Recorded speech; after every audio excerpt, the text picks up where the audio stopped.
Assalamualaikum warahmatullahi wabarakatuh. Waalaikumsalam warahmatullahi wabarakatuh. Bismillahirrahmanirrahim. Alhamdulillahi rabbil alamin. Nahmadullah ta'ala wa nashkuruh wa nusalli wa nusallimu ala sayyidina Muhammadin alladhi ballagha risalah wa adda al-amanah wa nasaha al-ummah hatta atahu al-yaqin wa ala alihi wa sahbihi ajma'in. Subhanaka la ilma lana illa ma 'allamtana innaka antal alimul hakim. Rabbi shrah li sadri wa yassir li amri wahlul 'uqdatam min lisani yafqahu qawli, amma ba'd. Fa inna asdaqal hadits kitabullah wa khairal hadyi hadyu Muhammadin sallallahu alaihi wasallam wa syarral umuri muhdatsatuha wa kullu muhdatsatin bid'ah wa kullu bid'atin dhalalah wa kullu dhalalatin finnar, thumma amma ba'd. Yang dihormati Profesor Syahnur Basri, Profesor, Datuk-Datuk, Ustaz-Ustaz, Ustazah-Ustazah, hadirin, hadirat yang dirahmati Allah. InsyaAllah pada hari ini kita akan sambung sesi majlis ilmu kita, dan kita masih lagi membincangkan tentang makna ayat Ar-Rahmanir Rahim. Ar-Rahmanir Rahim, dan kita akan membacakan sebahagian daripada ayat Quran yang menyebutkan kalimah Ar-Rahman dan Ar-Rahim untuk kita faham makna Ar-Rahman dan Ar-Rahim dengan lebih jelas. Seperti mana yang kita tahu bahawa kalimah Ar-Rahman dan Ar-Rahim berasal daripada kalimah Ar-Rahmah. Apabila disifatkan kepada kalau dari segi daripada fa'il disifatkan kepada seseorang, jadi ianya boleh disifatkan dengan sifat mubalaghah ataupun dengan sifat lazimah, atau kita kata rahmah adalah satu sifat, dan yang memiliki rahmah boleh disebutkan dengan Ar-Rahman dan boleh disebutkan dengan Ar-Rahim. Jadi disebut Ar-Rahman, Ar-Rahim adalah yang memiliki rahmat. Namun apabila disifatkan dengan Rahman dengan wazan fa'lan, artinya full, penuh, sifat penuh rahmat, rahmat yang luas. Manakala Ar-Rahim, rahmat yang khusus. Kenapa kita katakan Ar-Rahman, Ar-Rahim? Maknanya sifat ruas ini kerana bahasa Arab begitu. Alif dan nun menunjukkan ianya keterlaluan. Jadi Allah bersifat Rahman. Dan kita ulang sekali imbas berkaitan dengan ayat dalil berkaitan Ar-Rahman. Sifat Rahman yang luas, Allah Subhanahu wa taala ketika dalam Al-Quran kalau Allah bicarakan atau sebutkan nama Ar-Rahman, Allah akan menyebutkannya pada makhluk-makhluk secara umum. Sama ada orang Islam atau orang kafir, sama ada manusia ataupun selain manusia.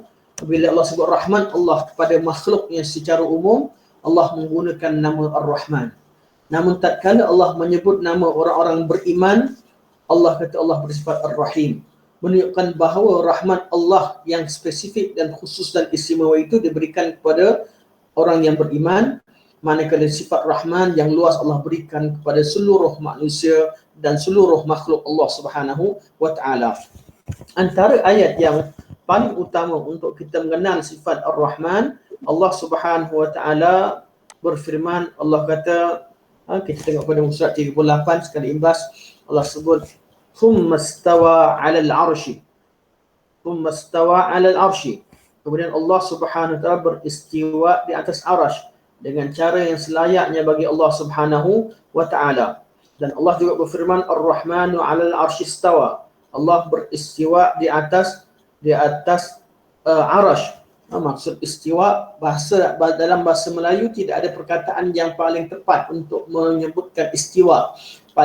Memaknakan istiwa yang paling tepat sekalipun bersemayam, seperti mana yang digunakan pakai dalam sebahagian tafsir seperti tafsir pimpinan Ar-Rahman terbitan Jakim. Itulah perkataan yang paling dekat dengan makna istiwa. Yang penting istiwa, apabila sifat istiwa itu adalah sifat untuk memperlihatkan kuasa. Apabila seorang raja beristiwa, dalam bahasa Arab artinya dia duduk dengan keadaan memperlihatkan kuasanya. Kalau manusia yang buat kerja istiwa artinya duduklah, tapi Allah Subhanahu Wa Taala kita serahkan kaifiahnya kepada Allah Subhanahu Wa Taala. Bila seorang raja duduk di singgah sana nak tunjukkan kekuasaannya, mana dia bukan keadaan bila duduk di depan di tempat kerajaannya dengan penuh gah dan agung, itu dinamakan sebagai istiwa. Allah Subhanahu Wa Taala bersifat dengan sifat istiwa. Dengan sifat istiwa Allah kita memahami beberapa perkara. Pertama sekali, Allah nak tunjukkan kuasanya, iaitu Allah Maha Agung. Allah yang memerintah, Allah yang menguasai segala-galanya. Itu makna istiwa. Jadi Allah kuasai segala-galanya dengan sifat Ar-Rahman. Dengan sifat Ar-Rahman, itu rahmat yang luas. Semua makhluk Allah Subhanahu Wa Taala mendapat limpahan sifat Ar-Rahman, sama ada orang beriman ataupun tidak beriman, sama ada manusia ataupun bukan manusia. Kerana Allah kata, bila Allah sebut Allah beristiwa di atas arash, dan arash Allah adalah makhluk yang paling tinggi, makhluk yang paling agung, makhluk yang paling besar, maka Rahman, Rahman Allah itu melimpahi seluruh makhluknya. Seluruh makhluknya, kerana semua makhluk berada di bawah arash Allah Subhanahu Wa Taala. Kemudian ayat yang kedua berkaitan dengan sifat Ar-Rahman, awalam yarau ila at-tayri fawqahum saffati wa yaqbid. Apakah tidakkah mereka memperhatikan burung-burung di atas mereka, saffati wa yaqbid. Allah cerita tentang burung. Juga Allah kata ma yumsikuhunna illa ar-Rahman. Tidak ada yang menahannya daripada jatuh kecuali Ar-Rahman. Ayat ini ayat yang sangat menarik yang perlu kita perhatikan.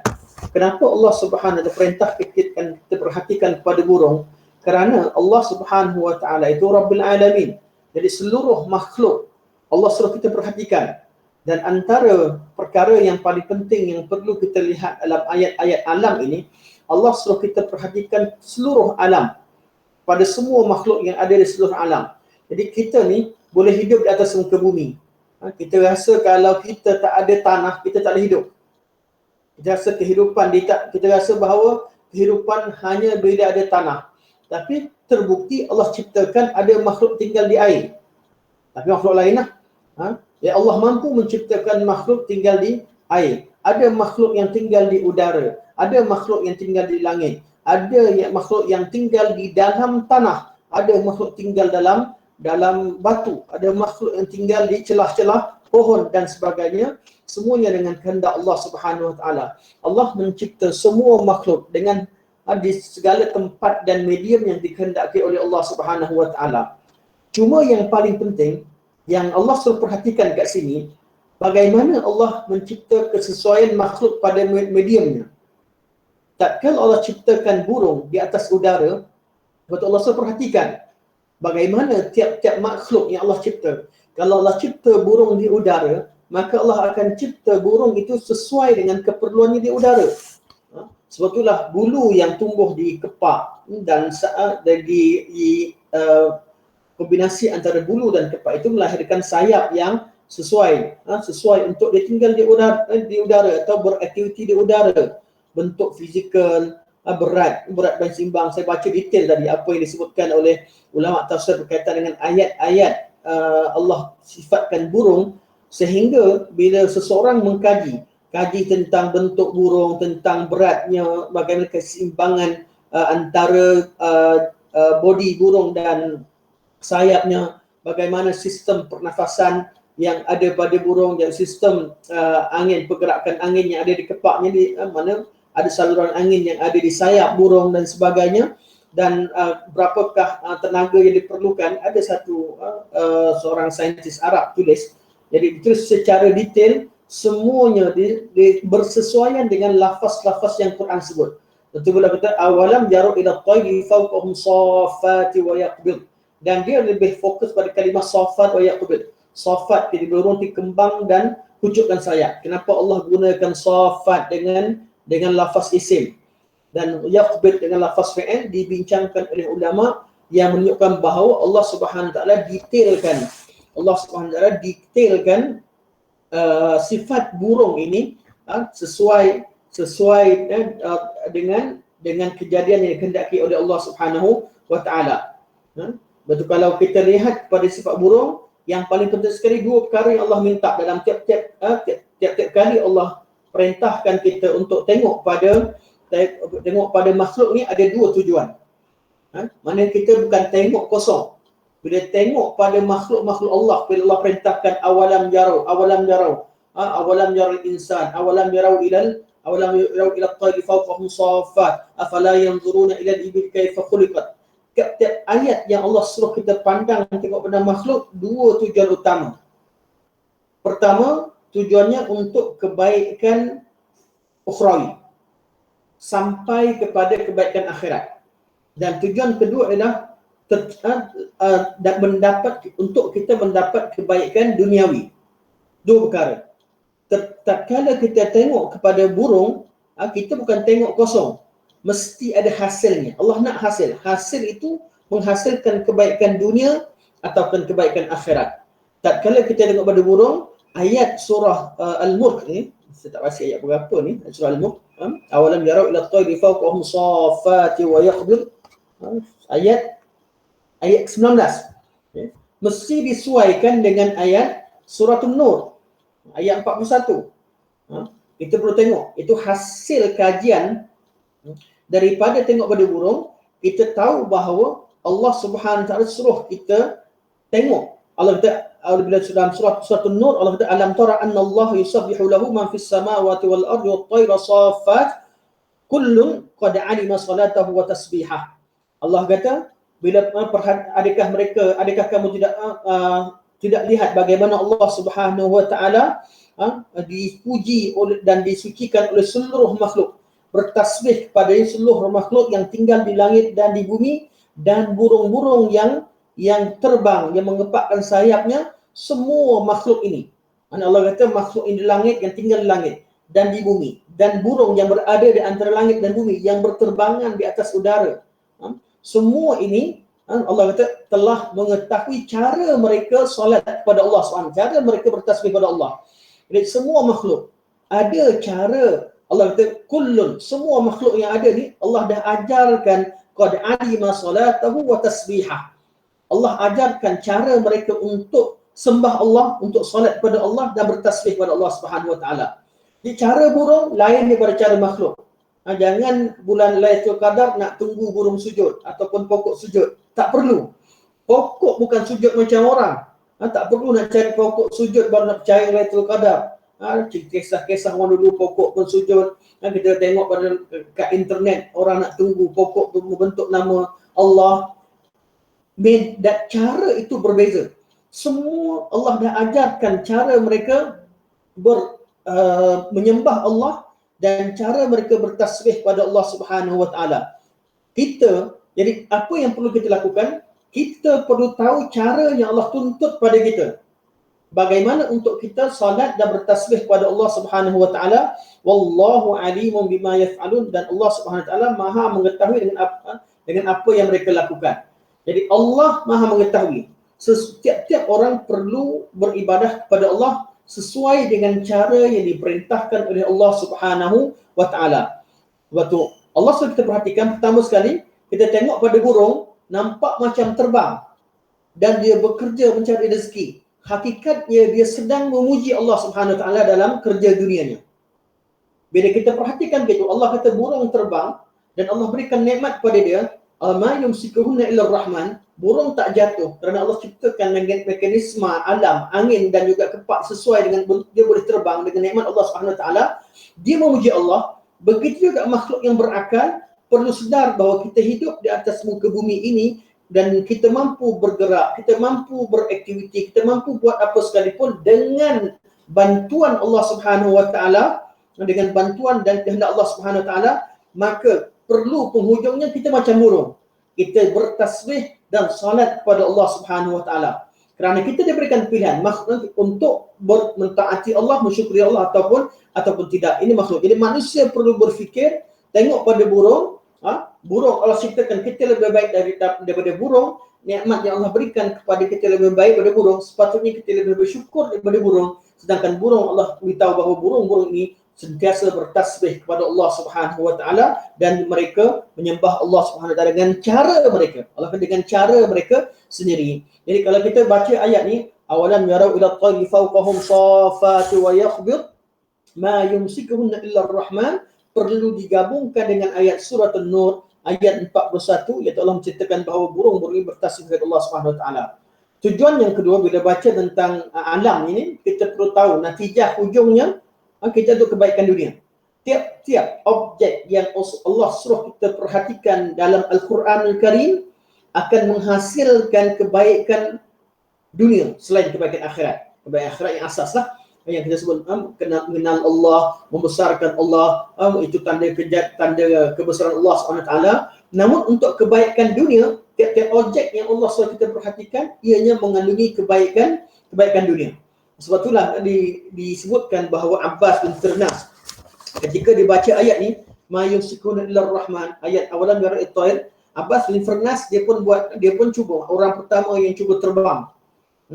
Abbas Firnas salah satu kalau kita buka pada ensiklopedia bahasa Rumi, biasa disebutkan sebahagian yang mana Armen Firman, betul tak Prof? Orang jenis Armen Firman yang first kali nak terbang, terbang. Ada orang kata orang yang sama, ada kata orang yang lain. Namun yang pastinya Abbas bin Firnas nama asal orang pertama cuba terbang, salah seorang saintis di Andalus. Bila dia baca ayat Quran ni, dia terus pergi perhatikan burung. Dia macam orang terbang. Orang yang mula-mula teori kapal terbang is Ibnu Firnas. Firnas ya? Ya betul, teori kapal terbang. Nama Firnas. Okay. Teori dia cuba orang pertama cuba terbang. Sebab itulah kalau saya belajar dulu, mana kita Wright Brothers kan. Wright Brothers dia baru turun ke-20. Tapi sebelumnya Abbas bin Firnas yang meninggal pada tahun 887 Hijriah. Lebih kurang dalam 1480 lebih Masihi. Dia boleh baca ayat ni di Andalus. Dia yakin bahawa manusia pun boleh terbang. Jadi teori ni, semua teori tepat. Kecuali kurang satu, dia tak letak ekor. Dia tak letak di belakang, tak letak ekor, akhirnya dia terjatuh. Boleh terbang tapi akhirnya jatuh. Jadi Abbas bin Firnas disebut bahawa gerakan macam mana dia boleh perhatikan, boleh berani terbang sebab dia perhatikan burung. Ayat Allah kata ma yumsikuhunna illa ar-rahman. Ma yumsikuhunna illa ar-rahman. Allah akan burung yang ada body seperti kita mampu terbang, Allah boleh tahan, mesti ada sebab. Allah sebab. Jadi kaji sebab tersebut.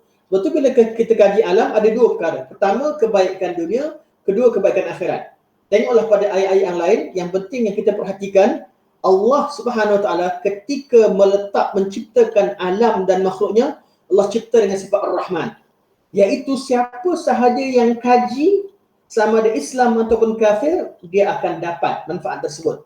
Orang kafir datang selepasnya, selepas daripada Armen Firman ni, dia ataupun Abbas Firnas datang Wright Brothers ke, dia terusnya dia kaji, akhirnya dia yang mencipta kapal terbang, menghasil dalam bab dunia. Allah bermuamalah dengan kita dengan sifat Ar-Rahman. Jangan harap orang Islam akan maju kalau tak kaji. Jangan harap orang Islam dia jadi hebat kalau mereka tidak jalankan usaha asbab-asbab yang Allah tempatkan di atas muka bumi ini. Betul, Zulkarnain sekalipun Allah sebut bahawa ketika dikuasai dunia, Allah bukakan asbab. Allah bukan bagi dia jadi kuasa, tak. Allah bukakan sebab-sebab yang boleh dia pergi untuk ke depan dan lebih maju. Dan Allah SWT sentiasa meletakkan asbab-asbab yang sempurna dekat dengan orang beriman. Kalau kita beriman kepada Allah dan kita beribadah kepada Allah, asbab kejayaan dekat. Untuk akhirat, alhamdulillah kita dapat secara langsung. Untuk dunia, orang yang beriman, kalau dia berusaha di bab dunia, Allah akan mudahkan urusannya. Sebab tu saya ingat lagi uncle di Segamat yang memiliki gedung derang emas. Saya dah meninggal uncle ni. Dia tatkala dia nak bangunan derang emas, menara di Segamat itulah satunya menara yang tinggi, kan? Ketika dia nak tukar daripada hotel manusia kepada hotel burung, bila burung walid atas muka ni. Bila dia buat, ada yang komplain pada dia. Ya kat kenapa buat dekat dengan orang Islam ramai? Pergilah kampung, ke mana-mana kampung jauh ni. Dia kata tak boleh. Dia kata dia pengalaman dia buat burung walid ni, dia mesti cari tempat dekat dengan masjid. Dia kata dia buat kat negara China pun macam tu. Dia pergi ke negara-negara Asia mana sekalipun, kalau kat hutan kat mana tak jadi. Dia mesti tempat ada orang sembahyang ke, orang Islam ke masjid. Sebab tu dia bukan sengaja kacau orang Melayu, dia kata, tapi itulah dia. Dan sama juga kalau wallahu alam lah pengalaman dia, sama juga kita pada segala hasil-hasil alam ada di tanah-tanah orang Islam. Cuma tinggal orang Islam yang beriman kepada Allah, Allah mudahkan asbab untuk kita kaji ilmu dunia. Sebab tu perlu berseiring. Perlu seiring ilmu dunia dan ilmu akhirat. Sebab tu Allah perintahkan kita perhatikan alam. Selain daripada kita, orang Islam yang sentiasa memikirkan keagungan Allah, sembah Allah, Allah tetap perintahkan mereka untuk kaji alam. Kerana apa? Dengan mengkaji alam, mereka menjadi lebih maju. Dan ini juga berkaitan dengan mukadimah kepada tadabbur kita berkaitan iyyaka na'budu wa iyyaka nasta'in. InsyaAllah kita akan masuk dan sebentar lagi. Ayat ini saya baca minggu lepas ke, Prof? Tak dengar, Prof?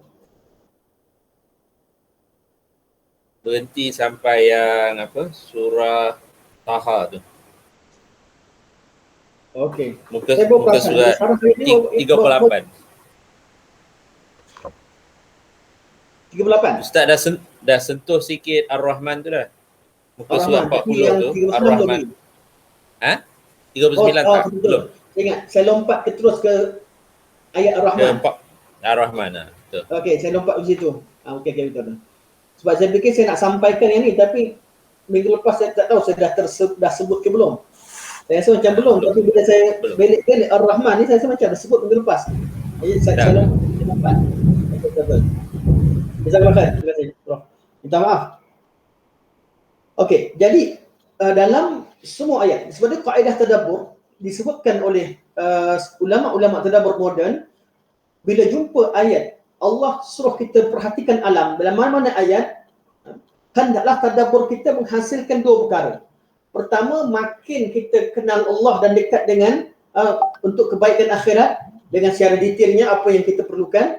Dan yang kedua, daripada disebut ayat-ayat kauniyah ni mesti menghasilkan produk dunia ataupun menghasilkan kejayaan di dunia. Kerana Allah takkan sebut objek-objek dalam Al-Quranul Karim untuk kita perhatikan kecuali ada manfaat. Allah sebut at-tin, az-zaitun, Allah sebut Allah bersumpah dengan tin zaitun. Allah bersumpah dengan objek-objek tertentu. Tujuan utamanya adalah untuk tujuan Allah perkenalkan dirinya dan kuasanya dan juga perkenalkan akhirat. Mana berkaitan tauhid, kukuhkan tauhid, namun wasilahnya adalah yang mengkaji dunia. Boleh jadi orang yang sembah Allah tapi dia tak kaji dunia, dan dengan kaji dunia menyebabkan kadang-kadang pada penghujung dia orang merasakan bahawa kalau jadi orang beragama ni mesti mundur, mesti miskin, mesti tawakal sebagainya. Tapi kalau semua orang beriman mengetahui hakikat bahawa jambatan jalan ke akhirat adalah dengan menguasai dunia, iaitu dengan bukan dunia kuasai dia, iaitu dengan kuasai dunia dan mentaskhirkan apa urusan dunia, apa yang ada di dunia untuk sembah kepada Allah, maka inilah yang akan berlaku kemajuan yang tercapai seperti mana tercapai oleh umat-umat terdahulu. Sebab tu kalau kita tengok pada sejarah penciptaan semua semua alat-alat dunia ni bermula daripada dunia Islam di Andalus ataupun sama ada di arah Baghdad ataupun di Andalus, zaman tersebut mereka bukanlah umat yang hanya semata-mata mengkaji Al-Quranul Karim. Pada masa sama mereka juga mengkaji alam sebagaimana yang diperintahkan oleh Allah Subhanahu wa taala.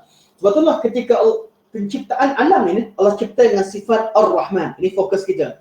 Pada disebut Ar-Rahman dalam mana-mana ayat Quran, Allah Subhanahu wa taala ingin memperkenalkan bahawa rahmat Allah itu maha luas, merangkumi segala perkara. Dan Allah bersifat Rahman bila siapa sahaja yang kaji alam, kaji makhluk, dia melakukan asbabnya, Allah beri.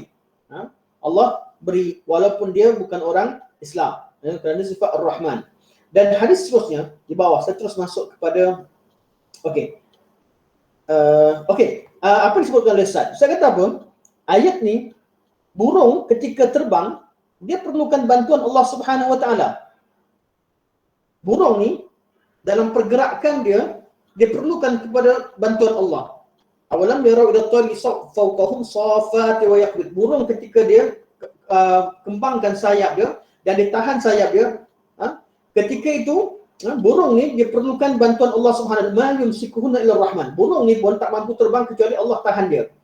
Jadi kita bila kita perhatikan, kita nak bergerak, nak bersuara, nak bercakap, mesti dengan bantuan Allah, dengan rahmat Allah. Kalau tak, kita bersuara pun tak mampu. Saya ingat masa mak saya kena stroke awal-awal, tak boleh bergerak, masih boleh bercakap. Di akhir ketika serangan stroke kali kedua, bercakap pun tak boleh. Tak boleh bergerak dan tak boleh bercakap. Ketika itu kita merasakan bahawa kita ni kita yang duduk di sebelah, kita tengok dan kita jaga. Bila dengar, bila nak bercakap, mak nak cakap tak boleh. Masa tu satu fikir, inilah baru perasan. Rupanya bercakap ni salah satu nikmat yang besar Allah berikan kepada kita. Segala gerak-geri kita, Allah yang beri. Maka hasilnya apa? Hasilnya, hendaklah kita bersyukur kepada Allah Subhanahu Wa Taala.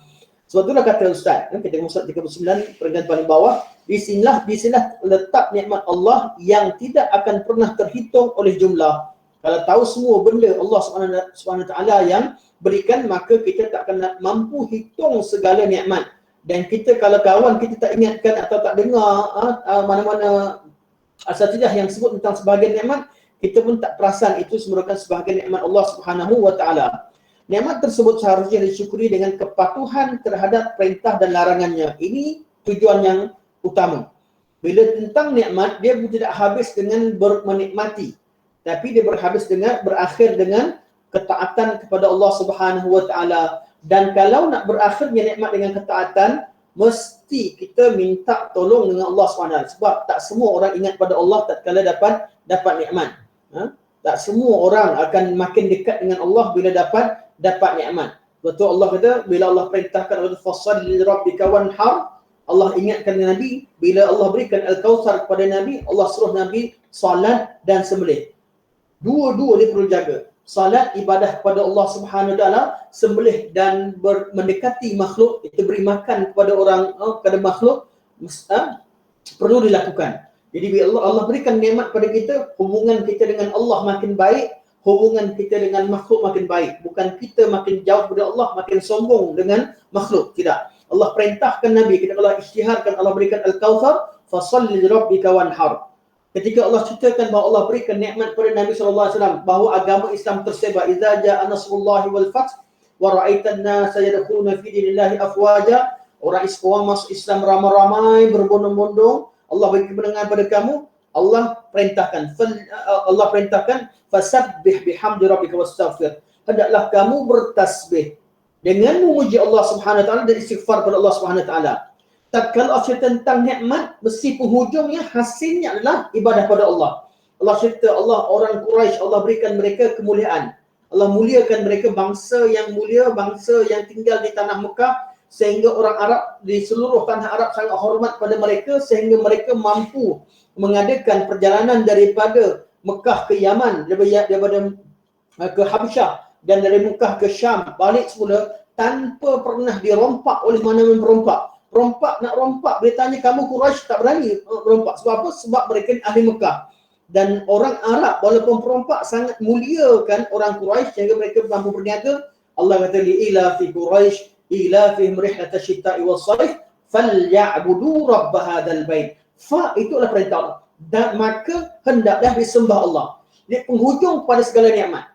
Sama ada nikmat kita dalam urusan-urusan pribadi atau berkaitan dengan suatu bangsa, berkaitan dengan suatu masyarakat, perlu penghujung ibadah kepada Allah.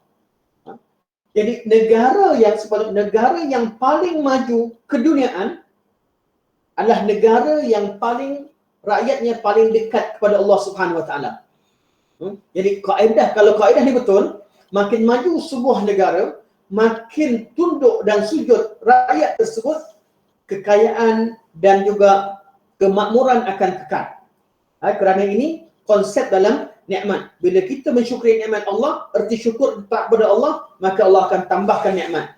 Dan kalau negara makin maju dan rakyat makin lupa tentang kepada Allah Subhanahu Wa Taala, makin maju makin singkat kain, makin maju makin banyak maksiat yang tersebar, makin maju makin lawan Allah Subhanahu Wa Taala, itu maknanya dalam bab nikmat dia akan menuju kepada kehancuran. Sebab ini kaedah yang Allah letakkan dalam Al-Quran Al-Karim, dalam ayat-ayat nikmat. Allah akan tiap-tiap kali Allah sebut nikmat, Allah berikan syaratnya hendaklah kamu sentiasa bersyukur dan taat kepada Allah Subhanahu Wa Taala. Malah punca negara itu maju pun kerana ibadah kepada Allah Subhanahu Wa Taala, dan ini akan kita bincangkan pada iyyaka na'budu wa iyyaka nasta'in dalam tadabbur sebentar lagi.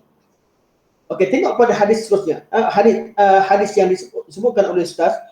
Saya kata, an Mu'adz bin Jabal anna Rasulullah sallallahu alaihi wasallam akhadha bi yadihi wa qala ya Mu'adz wallahi inni la uhibbuk wallahi inni la uhibbuk. Nabi kata, wahai Mu'adz, demi Allah aku sangat sayang kepada kamu. Demi Allah aku sangat sayang kepada kamu. Macam mana Nabi bukti Nabi sayang kepada Mu'adz? Faqal, Nabi berkata, usika ya Mu'adz, aku beri pesan kepada kamu wahai Mu'adz, la tada'anna fi duburi kulli salatin, jangan kamu tiap-tiap kali sebelum kamu selesai solat, di akhir solat, jangan kamu tinggalkan doa ini. Allahumma inni ala dzikrika wa syukrika wa husni ibadatik. Doa ni doa yang perlu kita amalkan. Dan doa ini sebagian ulama syarahkannya dengan dibaca sebelum salam, dan sebagian ulama mensyarahkan bahawa selepas salam. Yang penting dubur, selesai solat. Sama ada sebelum salam atau selepas salam, walaupun kebanyakannya lebih mensyarahkan kepada sebelum salam. Mana lebih sesuai. Ada yang kata baca dulu. Mana ketika sebelum kita memberi salam, mana disebut dubur, dubur di belakang, selesai, hujung. Tapi hujung adakah dalam solat atau belakang solat? Dalam bahasa Arab dia ada dua. Perlu perhatikan. Perlu diperhatikan. Jadi ketika memerhatikan erti dubur, ramai yang mengatakan dubur itu walaupun di belakang tapi masih melekat pada jasad. Maka begitu juga dubur solat, walaupun di akhir solat, di belakang, di hujung, namun masih lagi dalam solat, maka ulama kata sebelum salam. Sebelum salam. Dan sebahagian kata selesai, setelah selesai solat. Yang penting doa ni perlu dibaca tiap-tiap ketika solat. Sama ada nak baca sebelum salam ataupun selepas salam, atau baca dulu. Mana sebelum salam kita baca, selepas salam kita baca, dan ini antara doa asas. Kita mula dengan ihdinas siratal mustaqim ketika kita berdiri, dan berakhir dengan Allahumma inni ala dzikrika wa syukrika wa husni ibadatik. Allahumma, ya Allah ya Tuhanku. Dan doa bila bermula dengan Allahumma, iaitu menggunakan lafaz Allah, itu berkaitan dengan al-uluhiyah. Kita perhatikan doa-doa Nabawi, ada ya Rabb, Rabbana, Rabbana. Ada yang berkaitan kita guna Allahumma. Beza apa? Satu menggunakan panggilan rububiyah Allah Subhanahu Wa Taala, satu lagi menggunakan uluhiyah Allah Subhanahu Wa Taala. Kebiasaannya doa-doa yang dimulai dengan Allahumma uluhiyah, ianya berkaitan dengan minta bantuan untuk kita lebih banyak beribadah kepada Allah Subhanahu Wa Taala. Kebanyakannya bila berkaitan dengan Allahumma, tak semua. Sebab kadang-kadang digunakan lafaz uluhiyah kepada rububiyah, rububiyah kepada uluhiyah. Namun asalnya bila sebut al-uluhiyah, Allahumma biasanya berkaitan dengan al-uluhiyah. Ya Allah ya Tuhan. Uluhiyah itu apa? Uluhiyah artinya kita minta supaya Allah SWT jadikan kita lebih beribadah kepada Allah SWT. Lebih hampa yang lebih baik, hampa yang lebih dekat dengan Allah. Jadi ya Allah ya Tuhanku. Allahumma gunakan nama lafaz uluhiyah. Inni, bantulah aku. Ini isti'anah. Ala zikrika, untuk sentiasa berzikir padamu. Sebab kita ni, kalau Allah tak bantu, selalu lupa. Zikir pagi lupa, dah masuk, dah lepas zuhur baru ingat, lama tak zikir pagi lagi. Sampai petang lupa. Selalu kita lupa. Lupa ni pada syaitan. Terutama lupa untuk beribadah pada Allah Subhanahu Wa Taala. Walaupun tak dosa lupa, tapi tandanya kalau kita selalu lupa, artinya kita diganggu oleh syaitan. Syaitan sentiasa melupakan kita daripada ingat pada Allah. Jadi kita berdoa supaya Allah bantu kita dalam mengingati Allah Subhanahu Wa Taala. Allahumma inni ala dzikrika.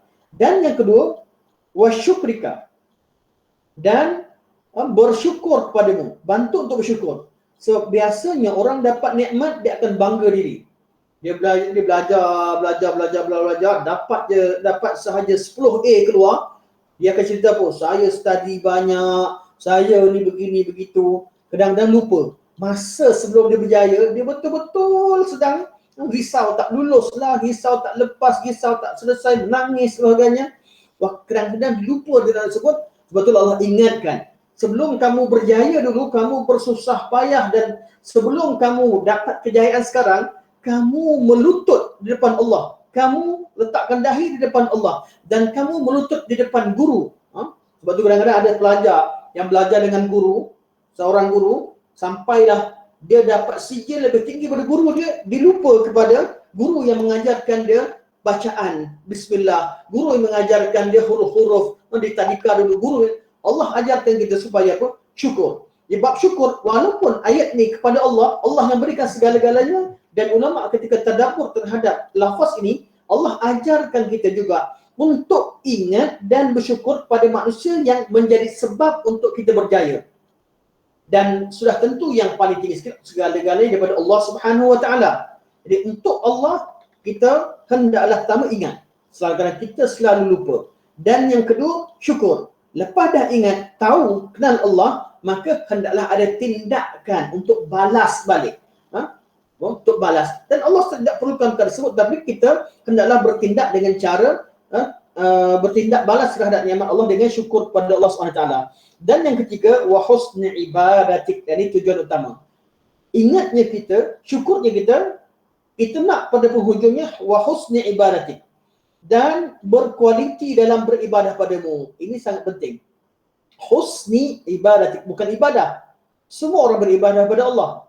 Tanya pada pagi tadi semua yang ada sekarang, semua sembahyang subuh je dah? Semua solat subuh insya-Allah. Kalau tak solat subuh mungkin tak datang kelas tadabbur. Sembahyang tak datang, macam mana nak datang kelas tadabbur? Jadi semua yang datang tuntut ilmu pada pagi ini solat subuh insya-Allah. Jadi macam mana nak ukur kualiti solat subuh kita? Macam mana nak ukur siapa lebih baik? Allah ukur dari segi kualiti. Semua orang solat 5 waktu. Tapi kenapa syurga lain-lain? Bulan Ramadan semua orang puasa 30 hari. Yang puasa lah, yang tak puasa tu dia dah sangkut dah. Dia tak masuk dalam ranking. Yang masuk ranking ni semua puasa 30 hari. Kalau ikut orang, kualiti orang yang buat penilaian, markah sama semua. Semua tak makan daripada waktu subuh sampai waktu maghrib. Dan manusia tak akan mampu bagi nilai terhadap amal ibadat seseorang. Sebab apa? Dia nampak sama saja. Tapi Allah akan ukur. Allah kata husni ibadati. Ibadah yang Allah tuntut adalah husni. Mana kualiti dalam beribadah. Dan ini yang selalu ditekankan di mana-mana. Huwallazi khalaqal mauta wal hayata liyabluwakum ayyukum ahsanu amala. Kebaikan amalan yang paling berkualiti. Allah tak ciptakan hidup dan mati kita kecuali Allah nak supaya kita berlomba-lomba untuk buat amalan yang paling berkualiti. Kuantiti nombor 2. Selepas diketahui kualiti suatu perkara, maka tambahkanlah kuantitinya. Tapi selagi kualiti suatu amalan tak diketahui, jangan banyakkan. Jangan sibuk kumpul batu. Sebab tu kita hendaklah kumpulkan permata. Batu-batu permata bukan batu sungai. Yang kita nak batu permata. Tahu kualiti, tambahlah kuantitinya. Selagi tak tahu kualiti, betul atau tidak amalan kita, jangan kita rajin sangat.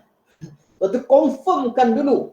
Lepas tu amal ibadat ni, kita buat. Allah tuntut, pertama sekali suruh kita tengok kualiti dalam suatu amal ibadat. Kalau ada zikir diajarkan pada kita, tanya dulu macam mana rujuk kualiti. Kata Al-Fudail bin Iyad, tengok kepada 2. Pertama, tengok tengok kepada sejauh mana sama dengan Nabi SAW, dan kedua tengok pada sejauh mana ikhlas kepada Allah Subhanahu Wa Taala. Itu dua syarat ibadat. Ikhlas wa aswab. Yang paling ikhlas dan yang paling betul dengan sunnah Nabi SAW. Sebab tu jangan marah. Ini satu, saya kat mana sekalipun, saya selalu seru dan ajak kepada semua jemaah, jangan marah kalau ada orang tegur amal ibadat kita. Sebab apa? Menegur amal ibadat itu bukan untuk condemn, untuk orang berhenti, tak. Tegur amal ibadat itu supaya untuk lebih berkualiti. Orang yang buat rumah, datang engineer, datang tengok, dia tegur, terimalah. Kita ni rumah, kita buat rumah cara kampung. Datang engineer, dia tahu kadang-kadang tiang yang dia letak tu tak kuat atau salah pilih bahan dan sebagainya. Datang seorang engineer, ceritakan tentang bagaimana nak bina rumah yang kukuh. Teguran seorang engineer itu perlu kita terima. Sebab kita tahu dia mengetahui perkara tersebut. Apatah lagi dalam ibadah kita pada Allah, Nabi yang menegur, Allah yang tegur, dan orang ulama yang mewarisi ilmu daripada Nabi yang sampaikan. Jadi masalah besar dalam dunia ini, bila seseorang yang jahil tidak suka ditegur dan merasakan teguran dalam dia, bila orang tegur tentang amal ibadat, benda ni kena cantikkan dengan badan dengan ikut sunnah Nabi. Sunnah Nabi, pergilah tegur orang kat disko sana, kenapa tegur saya kat masjid? Jangan marah. Kerana ramai orang selalu marah bila buat satu amalan yang salah, dia pergi buat check and balance, bukan pada amal ibadat dia. Dia pergi tengok kat orang kat disko, orang tak sembahyang. Kalau begitu caranya, memang tak selesai masalah lah. Sebab tu, motif kita adalah untuk kualiti dan beribadat. Kualiti macam mana? Tahu apakah kesesuaian, apakah amal ibadah kita sesuai atau tidak dengan sunnah Rasulullah. Kerana kualiti ibadah adalah Rasulullah jadi ukuran. Sejauh mana kita ikut sunnah Nabi SAW, itu yang perlu jadi ukuran. Dan yang kedua, lepas dah tahu ikut sunnah Nabi SAW, maka hendaklah kita usaha secara sendiri bagaimana untuk ikhlas kepada Allah SWT dalam melaksanakan amal ibadah tersebut. Dua ini mesti wujud. Tapi kalau yang ada kat pemikiran masyarakat, sangat sensitif bila ditegur, menyebabkan apa? Orang tegur pun malas. Orang nak tegur, last sekali katalah engineer datang beritahu, cik, rumah ni cik, tiang ni tak cukup cik. 5 tahun lagi runtuh. Roboh habis rumah ni. Buat rumah tinggi tapi tak cukup tiang, tak cukup besi. Contohnya. Degil juga buat.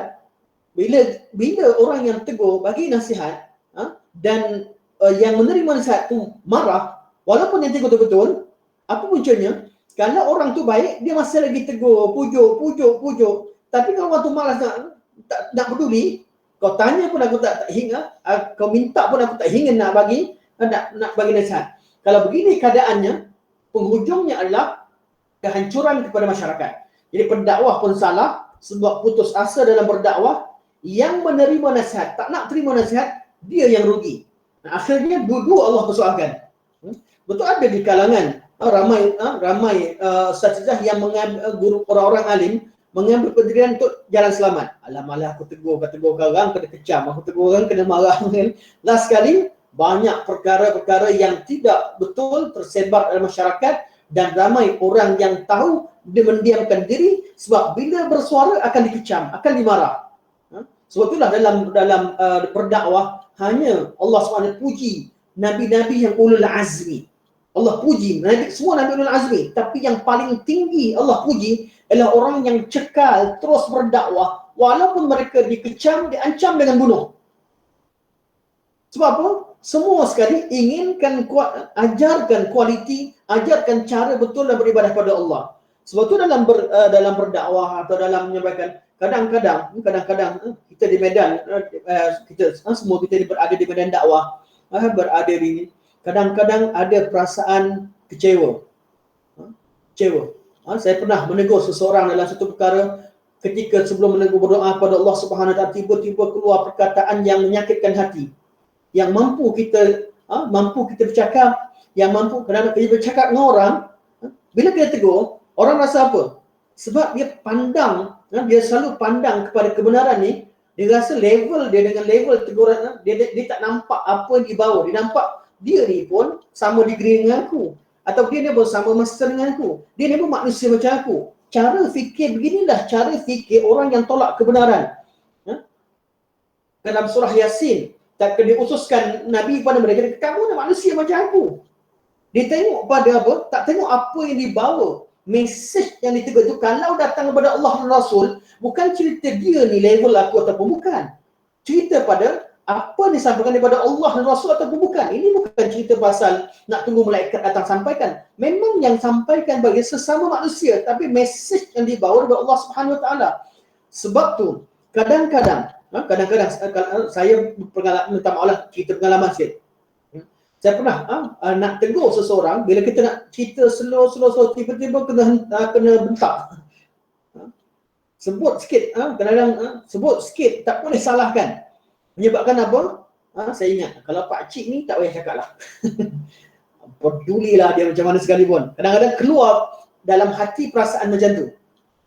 Orang tak nak, aku pun tak ingin. Orang tak mahu kita, aku pun tak nak. Bukan dapat, kalau kita tegur sikit dapat apa? Bukan dapat hadiah, bukan dapat apa. Dapat tegur. Tapi satu je. Satu, kalau ingat kepada Allah, ketika kita menasihat kerana Allah, seorang pendakwah takkan berhenti berdakwah. Dan orang menerima teguran, dia sanggup tunduk dan juga sanggup tawaduk menerima teguran kerana Allah, dia juga takkan jemu menerima teguran dan nasihat tunjuk ajar. Sebab tu Allah Subhanahu Wa Taala ajarkan kita supaya apa? Supaya Allah bantu kita dalam proses ini. Allahumma inni ala dzikrika wa syukrika wa husni ibadatik. Dan ini, hadis ini dibawakan kenapa? Sebab nak suaikan dengan apa? Ketika kita kaji sifat Ar-Rahman, iaitu berkaitan dengan rahmat Allah yang luas, nikmat Allah yang banyak, hendaklah penutupnya apa? Penutupnya hendaklah kita syukur, banyak beribadat, banyak bersyukur, dan ibadat kita itu adalah ibadat yang paling berkualiti kepada Allah Subhanahu Wa Taala. Dan ini, dan tadi bila baca surah Ar-Rahman, kita baca Ar-Rahmanir Rahim. Bagi siapa yang tadabbur, kita baca tadabbur, kita baca Alhamdulillahirabbil alamin, Ar-Rahmanir Rahim. Sebut Ar-Rahman, segala makna ni mesti keluar. Ar-Rahman, ingat segala nikmat Allah dan terus ingat syukur terhadap nikmat Allah. Ar-Rahim, ingat terhadap hidayah Allah dan terus bersyukur kepada Allah dengan hidayah Allah berikan kepada kita.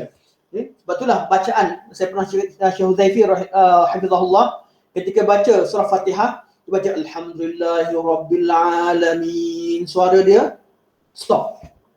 Dia dah sebut Ar-Rahman Ar-Rahim, tak tersebut. Ar-Rahman dia menangis. Ar-Rahman menggigil suara dia. Syekh Huzaifi ni bukan selalu menangis. Tapi kalau Prof tahulah, Prof sentiasa solat di belakang beliau. Orang yang sangat garang, tegas. Tapi ada satu hari ni, beliau baca Ar-Rahman, tak lepas Ar-Rahman Ar-Rahim. Sehingga ditanyakan kepada beliau, beliau kata Ar-Rahman Ar-Rahim ni nama yang sangat memberi kesan kepada manusia kalau manusia memikirkannya. Kebetulan dikaji mana Ar-Rahman Ar-Rahim, dengan Ar-Rahman yang luas, dengan Allah berikan segala nikmat sebagainya. Nak sebut kalimah Ar-Rahman, memuji Allah dengan sebut Ar-Rahman, terbayang segala nikmat Allah dan terbayang segala cuainya kita untuk mensyukuri nikmat Allah Subhanahu Wa Taala. Maka lahirlah perasaan tunduk dan tawaduk di depan Allah Subhanahu Wa Taala dan beribadah. Disebut Bismillahirrahmanirrahim. Kita nak buat benda, kita nak sebut Bismillahirrahmanirrahim. Ar-Rahman Ar-Rahim ni faham maknanya akan memberi kesan kepada jiwa kita. Okey, seterusnya ayat yang ketiga Ar-Rahman, surah Ar-Rahman. Oleh kerana kita dah baca, saya terus langkau. Bukan tak penting, itu sangat penting. Cuma kita bagi permukaan, kita masuk terus pada hadis yang ketiga. Dan insyaAllah kita akan tutup dengan hadis ni. Kita masuk pada tadabbur secara ringkas. Okey, hadis pertama berkaitan dengan ketika Allah Subhanahu Wa Taala ciptakan makhluk.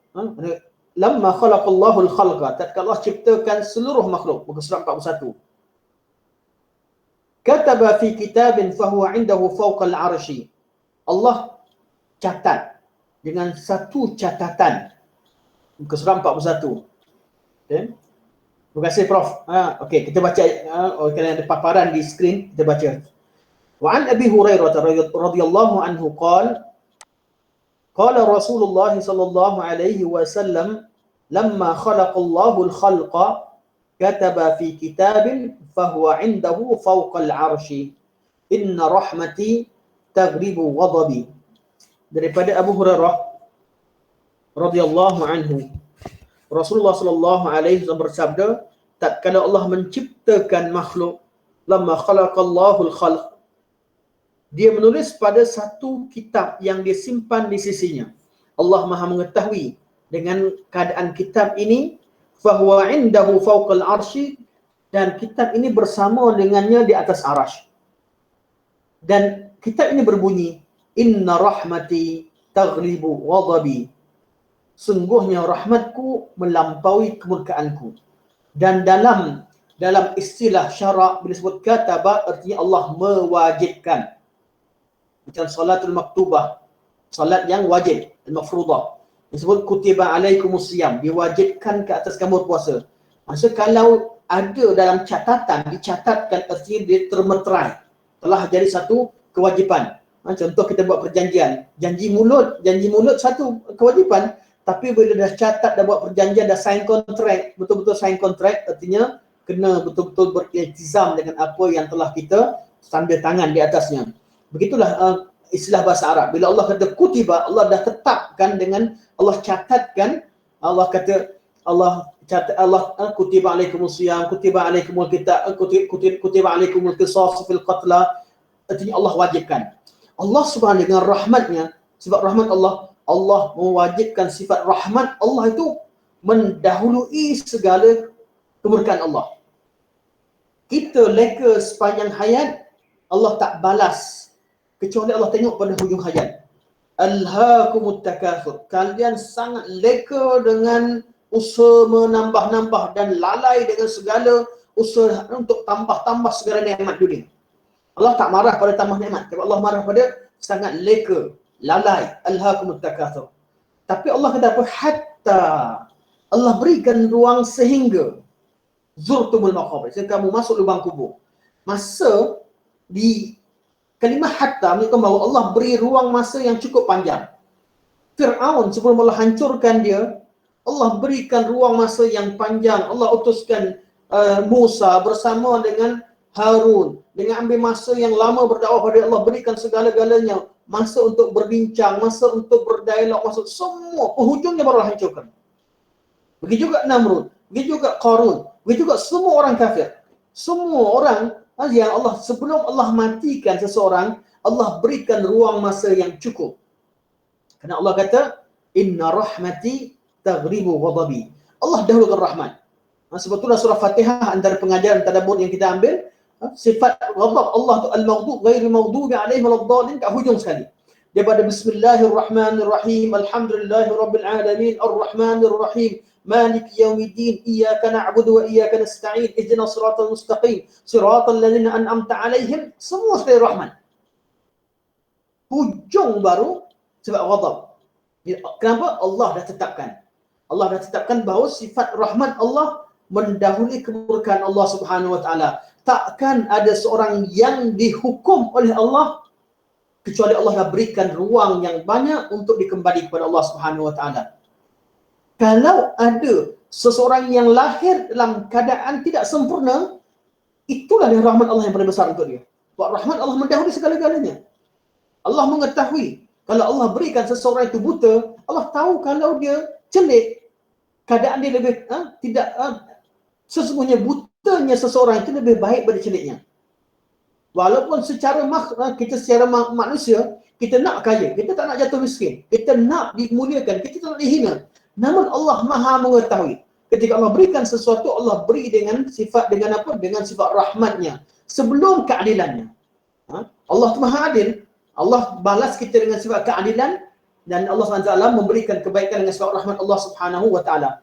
Yang penting, ayat ini berkata dengan apa? Rahmat Allah mendahului segala, rahmat Allah itu mendahului segala kemurkaan Allah Subhanahu wa taala. Nak cerita tentang apa? Ar-Rahman. Ar-Rahman, rahmat Allah itu luas untuk segala-galanya. Sebelum Allah Subhanahu wa taala ada Allah terangkan sifat kemurkaan Allah Subhanahu wa taala ini, antara makna Ar-Rahman. Rahmat Allah, kenapa Rahman? Pertama, rahmat Allah meluas kepada seluruh orang Islam dan orang kafir dan seluruh makhluk. Ar-Rahman, kenapa Rahman Allah? Rahmat Allah mendahului segala kemurkaan Allah. sebelum Allah matikan seorang dalam kekufuran, Allah akan berikan dia sepanjang hayat dia peringatan demi peringatan. Kalau betul sepanjang hayat dia tak dapat langsung peringatan, dia akan selamat di depan Allah SWT, iaitu dia akan diuji di akhirat apa selamat. Itu ahli fatrah, orang yang tak ada nabi, tak ada rasul sampai pada dia. Tapi keadaan ini berbeza untuk orang Arab Quraisy. Arab Quraisy dikenal Nabi Ibrahim, dikenal nama Allah, disembah Allah, tapi mereka mensyirikkan Allah Subhanahu Taala. Itu yang rajih keadaan orang kafir Quraisy. Sebab itu disebutkan bahawa sebahagian daripada orang-orang yang orang Quraisy yang meninggal disebabkan mereka sebagai ahli neraka, walaupun mereka sebahagiannya melakukan amal ibadat, tapi ibadat yang mensyirikkan Allah Subhanahu Taala. Okey. Tengok pada hadis yang terakhir. Wa an Abi Hurairah radhiyallahu anhu qala sami'tu Rasulullah sallallahu alaihi wasallam yaqul inna lillahi ta'ala mi'ata rahmah. Allah memiliki 100 rahmat. Anzala minha rahmatan wahidah. Allah turunkan satu rahmat sahaja kepada seluruh makhluknya. Allah, mana rahmat yang ada pada kita merupakan limpahan pemberian Allah SWT. Nisbah kepada sebab rahmat Allah berikan kepada seluruh makhluk yang menyebabkan jin dan keturunannya berkasih sayang. Manusia dan keturunannya berkasih sayang. Binatang-binatang tahu berkasih sayang antara satu sama lain. Untuk anak dan sebagainya. Wal hawam, dan segala makhluk Allah fiha yata'atafun, mereka berkasih sayang. Mereka yata'atafun artinya bercinta satu sama lain. Wa biha yatarahamun, yang menyebabkan mereka kesian antara satu sama lain. Mana ada al-ataf dengan rahmah. Kenapa disebutkan yata'atafun dengan rahmah? Ini dua sifat utama. Pertama, sifat yata'atafun, mereka sering bercinta, dan kedua yatarahamun, mereka saling belas kasihan.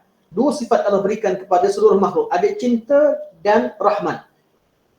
Kalau hilang salah satu, masih lagi orang tu boleh bersama. Tapi kalau hilang dua-dua, takkan seorang dapat bersama. Contohnya, kita dengan isteri kita, Allah kata Allah bagi mawaddata wa rahmah. Mawaddah salah satu daripada sifat atifiyah, sifat perasaan seseorang. Kita dengan pasangan kita, Allah berikan wa ja'alna bainakum mawaddatan wa rahmah. Allah jadikan setiap pasangan itu ada sifat mawaddah dan rahmah, cinta dan kesian. Kadang-kadang cinta hilang tapi tinggal kesian. Cinta hilang macam mana? Kadang-kadang bergaduh, marah, hilanglah cinta. Ataupun isteri membayangkan suami dia yang zalim pada dia, hilanglah cinta, tak ada perasaan cinta. Atau suami yang tengok nak bersuit isteri terlantar ke hospital selama berbelas-belas tahun. Saya kenal seorang uncle ni, isteri 15 tahun terlantar di atas katil dijaga, baru meninggal pada 2 tahun lepas. Setahun lepas, lepas mak saya meninggal 15 hari. Dia jaga isteri selama berbelas-belas tahun. Dia kata, Ustaz, nak kata cinta-cinta apa lagi? Macam jaga mayat. Orang masih, tapi perasaan kesian. Allah tinggalkan perasaan rahmah, kesian. Dah tua-tua sayang. Ada tua-tua yang masih sweet, alhamdulillah. Ada orang tua-tua tak sweet dah. Masa muda dia, semasa tua-tua dia tak ada. Tapi tinggal sebab rahmat. Takkan nak cerai kan dah muda bersama. Tapi masa tua, kenapa orang tua tidak bercerai? Sedangkan kenapa orang tua tak nak kahwin muda? Sebab apa? Ada sebab rahmat. Kesiankan isteri tua. Sebab rahmat. Allah, bila Allah berikan dua sifat tadi, itu menunjukkan bahawa Allah masih sayang. Tapi kalau cabut kedua, cinta pun tidak, kesian pun tidak, maka akan hilanglah kehidupan, kebersamaan bersama. Makhluk Allah ini, Allah ciptakan dua. Kehidupan kita kat dunia ini dan masih kekal satu makhluk lain ada dua. Ada sifat al-ataf dan sifat rahmah. Sifat cinta dan sifat rahmat. Kadang-kadang kita cinta, kadang-kadang kita rahmat. Ada kucing yang kita sayang dan kita cinta. Kesian. Kita kesian, kita mandi dia. Ada kucing yang kita tak suka pun. Tengok buruk, kita pun lalu depan rumah kita halau. Tapi kita kesian, bagi makan juga. Itu nisbah pada kucing. Macam mana dengan anak-anak, macam mana dengan keluarga, macam mana sesama manusia. Jadi Allah kata, Allah turunkan satu sifat rahmat. Daripada 100 rahmat Allah SWT, satu rahmat itulah yang menyebabkan seluruh alam ini berkasih sayang, bercinta, dan juga segala rahmat Allah yang ada di atas muka bumi ini tidak lain hanyalah salah satu daripada satu rahmat daripada 100 rahmat Allah SWT. Dan 100 itu adalah kalimah bahasa Arab untuk menunjukkan bahawa banyak. Rahmat Allah sangat luas. Bukan berarti terhad pada 100. Bahasa Arab ni kalau sebut 70 atau 100 artinya banyak. Artinya banyak. Dan rahmat Allah yang sedikit ini, yang Allah turunkan ini menyebabkan segala makhluk berkasih sayang antara satu sama lain. Saya tak syarahkan lebih detail. Okay. Saya minta 10 minit ya Prof untuk sikit tadabbur. Boleh Prof? Okey, boleh. Okey, insyaAllah. Jadi kita sampai sini. Minggu depan kita akan masuk ke Ar-Rahim, muka surah 41 insyaAllah. Rahim. Dan tadabbur, hari itu kita nak ambil pada tadabbur pada ayat iyyaka na'budu wa iyyaka nasta'in. Dan kita nak fokus kenapa Allah letakkan kalimah ibadah sebelum isti'anah. Hanya pada kau kami sembah, hanya pada kau kami meminta pertolongan. Kenapa Allah dahulukan sedangkan kedua-duanya tauhid. Ibadah dan isti'anah kedua-duanya mentauhidkan Allah Subhanahu Wa Taala. Tapi kenapa Allah dahulukan ibadah ke atas isti'anah? Ini yang perlu kita bincangkan. Paling kurang kita dah minta daripada ayat ni kita minta 10, kalau dapat 20 pun tak apa. Dapat lebih, tapi paling kurang kita nak 10 sebab. Hari ni kita bincangkan 1-2 pun tak apa. Oleh kerana faktor masa, nak tanya satu-satu kita borak-borak je jadi panjang. saya bagi dulu apa yang ada di benak fikiran saya. Yang pertama, iyyaka na'budu wa iyyaka nasta'in. Hanya pada kau kami sembah, hanya pada kau kami beri pertolongan. Ibnu Qayyim rahimahullah bincangkan secara detail masalah ini dalam kitab Madarijus Salikin. Tapi kenapa kita sembah Allah? Allah dahulukan dengan kita minta tolong Allah. Pertama, iyyaka na'bud adalah hak Allah. Wa iyyaka nasta'in, hak makhluk. Hendaklah kita mendahulukan hak Allah ke atas hak makhluk. Untuk Allah letakkan dalam bab mendahului, kita mendahulukan hak Allah ke atas hak makhluk. Hak Allah tu lebih agung, lebih besar berbanding hak makhluk. Ataupun kita lebih dahulukan hak Allah daripada hak kita. Kita sembah Allah, perintah Allah. Kita minta tolong Allah, kehendak kita. Daripada hak Allah lebih besar pada hak makhluk. Dalam segala perkara, jangan duk fikir hak kita dengan Allah. Kenapa Allah tak bantu aku begini begitu? Tak, dahulukan hak Allah. Pertama. Ini ringkas. Nak syarahkan panjang dia akan ambil masa. Saya ambil yang kedua terus. Yang kedua, kenapa iyyaka na'bud didahulukan daripada iyyaka nasta'in? Ibadah mendahului isti'anah sebab ibadah adalah tujuan atau ghayah. Manakala isti'anah adalah wasilah, jalan. Hidup kita ini, tujuan kita adalah untuk beribadah pada Allah. Dan cara kita beribadah pada Allah bagaimana? Dengan banyak minta tolong Allah Subhanahu Wa Taala. Isti'anah. Jadi, tujuan sebenar dalam ibadah kita sekalipun adalah ibadah, bukan isti'anah. Contohnya doa. Kita angkat tangan berdoa, tujuannya apa? Hendaklah tujuannya ibadah sebelum isti'anah. Ya Allah, ya Tuhanku, berikan aku zuriat, ya Allah. Untuk doa. Berdoa tu, tujuannya ibadah dahulu sebelum isti'anah. Kalau kita rasakan bahawa doa kita itu adalah ibadah sebelum isti'anah, Allah bagi, tak bagi, Allah tolong, tak tolong, Allah makbul, tak makbul, itu kerja Allah. Yang penting kerja kita beribadah kepada Allah Subhanahu Wa Taala. Ya Allah, ya Tuhanku, jadikan aku seorang yang kaya, ya Allah. Contohnya, berikan harta padaku, luaskan rezeki padaku, ya Allah. Sama Allah beri tak beri, Allah berikan taufik pada kita untuk angkat tangan berdoa, itu satu ibadah. Itu yang perlu kita syukuri awal sekali. Kita masih lagi angkat tangan minta tolongan Allah. Sama ada kita nampak atau tidak pertolongan Allah. Karena Allah tolong kita dengan berbagai cara. Kita nampak atau tidak, sedar atau tidak, tetap kita beribadah kepada Allah. Bertujuan utama kita berdoa adalah untuk ibadah sebelum isti'anah. Ya Allah, ya Tuhanku, berikan aku anak soleh, ya Allah. Anak soleh. Walaupun anak tengking, herdik, walaupun anak tak kenang budi, walaupun anak tinggalkan di rumah orang tua, walaupun anak terus sebagai sekalipun, tetap berdoa, ya Allah, berikan aku anak yang soleh. Sebab apa? Doa kita doa tadi merupakan satu ibadah sebelum isti'anah.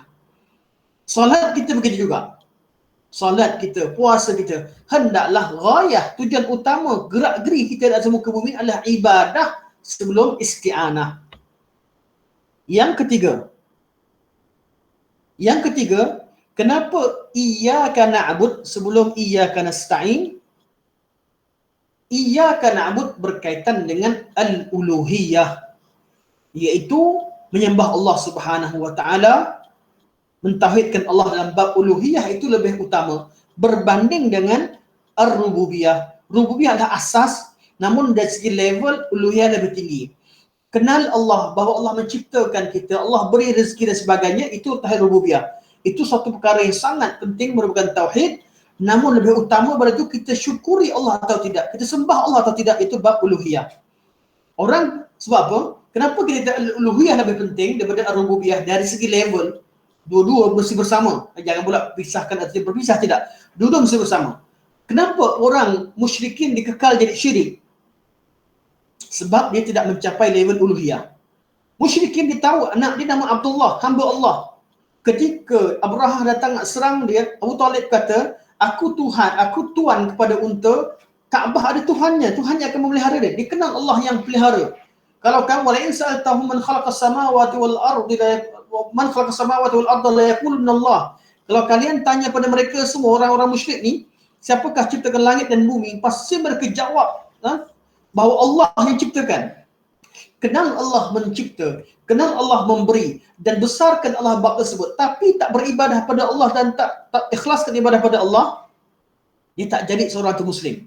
Betul level seorang yang boleh jadi Islam apabila dia kenal Allah, kemudian diikuti dengan hanya beribadah pada Allah. Sebab tu mentauhidkan Allah dalam bab uluhiyah, levelnya lebih tinggi berbanding mentauhidkan Allah dalam bab rububiyah. Walaupun asas kepada uluhiyah adalah rububiyah, tetap kalau kita sembah Allah pasti kita dah besarkan Allah, kita kenal Allah Subhanahu wa taala. Jadi menyembah Allah Subhanahu wa taala itu lebih penting daripada hanya mengenal Allah.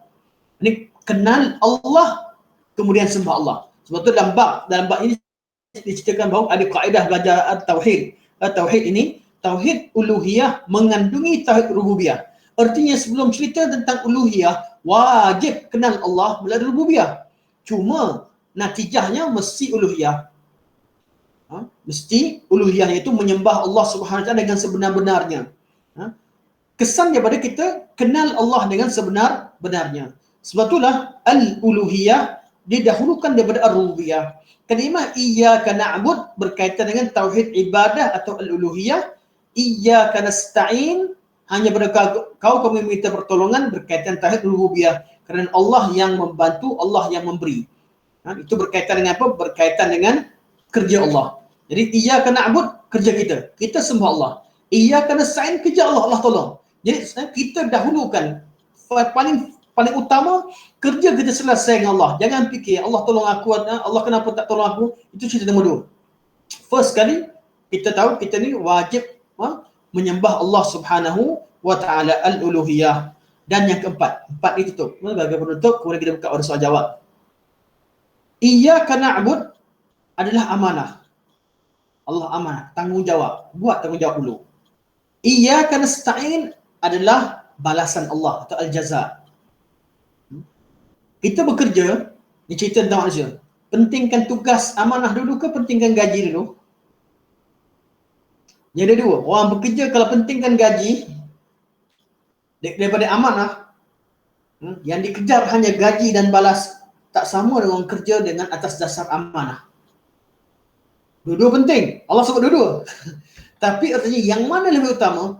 Ketika kita bekerja, dahulukan amanah dan tanggungjawab lebih daripada balasan. Lebih kalau kerja dengan majikan, tugas kita selesaikan dulu sebelum kita fikirkan gaji. Sebelum fikirkan kepada balasan. Bekerjalah sungguh-sungguh. Balasan dan gaji mesti datang. Bos kalau nampak orang kerja sungguh-sungguh, mesti ada balasan. Allah boleh nampak kita sembah Allah sungguh-sungguh dan juga syukur Allah, mesti ada balasan. Tapi jadi satu perkara yang perlu kita tahu dan diri kita dan letakkan tanam diri kita, dahulukan tanggungjawab dan amanah berbanding dengan balasan. Sebab tu disebutkan bahawa al-amanah muqaddam alal jaza, mendahulukan tugas dan amanah itu hendaklah kita dahulukan sebelum balasan. Kita sembah Allah, amanah dari Allah. Isti'anah, Allah bantu kita, Allah bagi kita kaya, mudah urusan, ini balasan Allah. Itu dahulukan amanah sebelum isti'anah. InsyaAllah sampai sini 4 perkara yang saya sebutkan di sini. Saya kena catat kalau tak jadi berulang atau terlupa. Okey.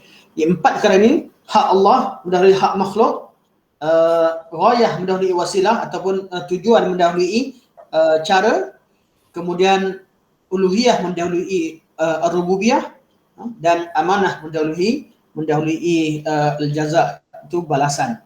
Amanah dulu. 4 perkara insya-Allah. Kita cuba tadabbur iyyaka nasta'in dengan tadabbur yang seterusnya insya-Allah, dan saya minta ini tuan-tuan lepas ni minggu depan saya akan tanya, kalau ada masa insya-Allah saya akan pendekkan sikit syarah rahim. Kita tanya apa yang tuan-tuan dapat daripada iyyaka na'bud mendahului wa iyyaka nasta'in.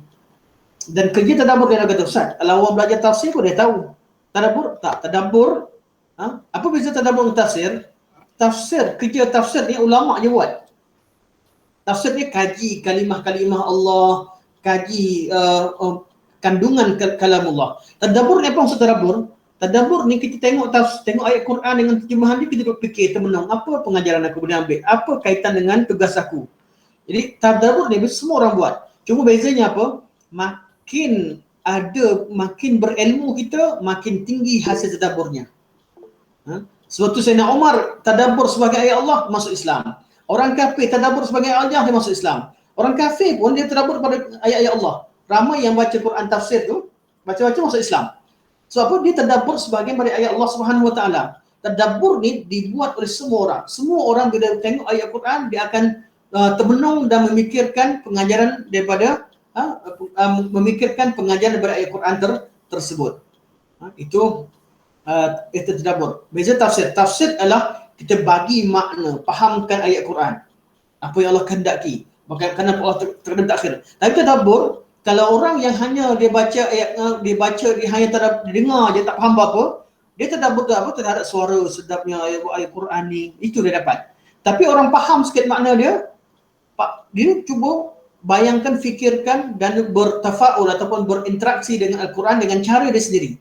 Tiap-tiap orang berinteraksi dengan Al-Quran dengan kadar ilmu yang ada. Jadi semua orang, walaupun orang yang belajar tinggi, kadang-kadang dia terlepas pandang terhadap tadabbur yang simple.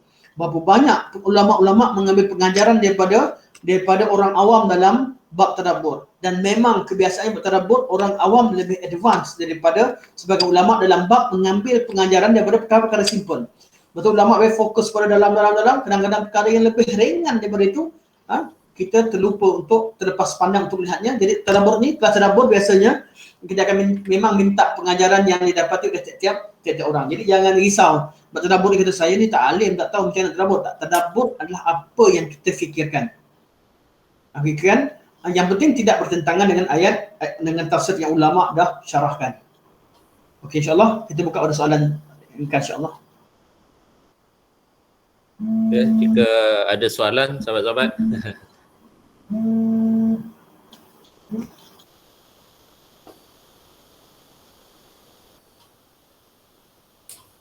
Usyok tak ada kot soalan.